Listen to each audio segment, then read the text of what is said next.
Hi, welcome to the Balanced Body Pilates podcast series. I'm Taylor Alpers from the Pilates Center in Boulder, Colorado.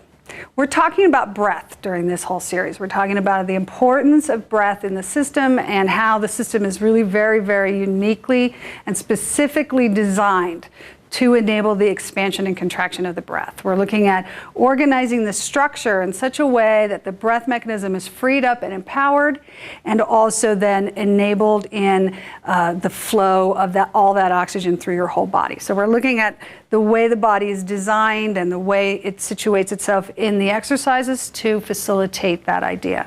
Stomach massage is one of those very tricky exercises to teach that people struggle with quite a bit. And it's also one of those very defining Pilates exercises. It's unusual, it's very unique to the system, and very purposefully designed for the breath. So if we get it focused on the breath, it makes a lot more sense as we teach it. Okay, so we're gonna start with the toes up on the bar, toes apart, heels together.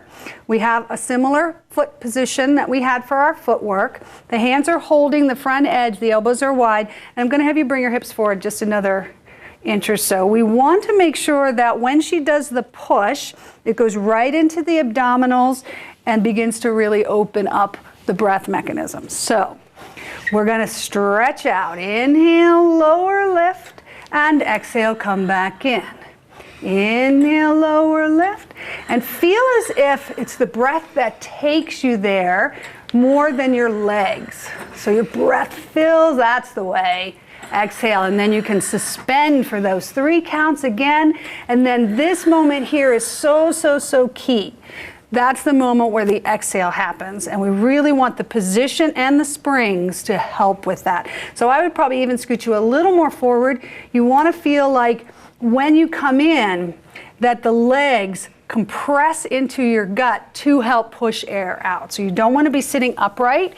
You do have your lift up through your spine, but you are in a round position with a feeling of trying to get the shoulders over the hips a little bit, right? Mostly so that we can really expand open the back and really connect into those abdominals on the exhale. So we'll do 2 more. Inhale, expand open the breath. Exhale, deep squeeze. And you want to, on the way in, keep these heels high so the legs go right at you. And you have to make sure to bring the carriage all the way in.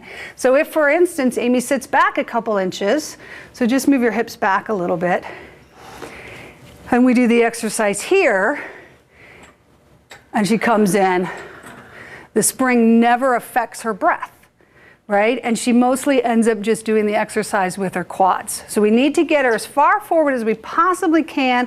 Again, the femur vertical, the spine very round, and the upper body just bending gently over the pelvis so that the exercise goes right into her abdominals, up into her lungs. Deep exhale, it helps to push the air back out. Okay, so then we're gonna go ahead and take her arms back. The first set in the round position is really designed to help open the back of the lungs. The second position now is taking that nice connection we had in the abdominals and building a much more open front of the chest off it. So go ahead onto the heel of the hand. So you are leaning back. A nice push to push your chest forward, but still a deep curl and a lift of the heels so that we get this connection as well. So she goes, inhale, stretch open the chest, deep squeeze of the exhale. Inhale, stretch, open, exhale, squeeze, good. And on your exhale, stay really tall. Inhale, lift, open, stay tall, lift it, nice. Last time, huge expansion. Exhale, deep, beautiful, Amy. Stay in. We're not going to show the rest of them, but what happens then is you've built your power. You bring one arm around and the other arm around, and then you continue on using that same power. Okay? So that's the stomach massage. Thanks for joining us, and we'll see you on the next podcast.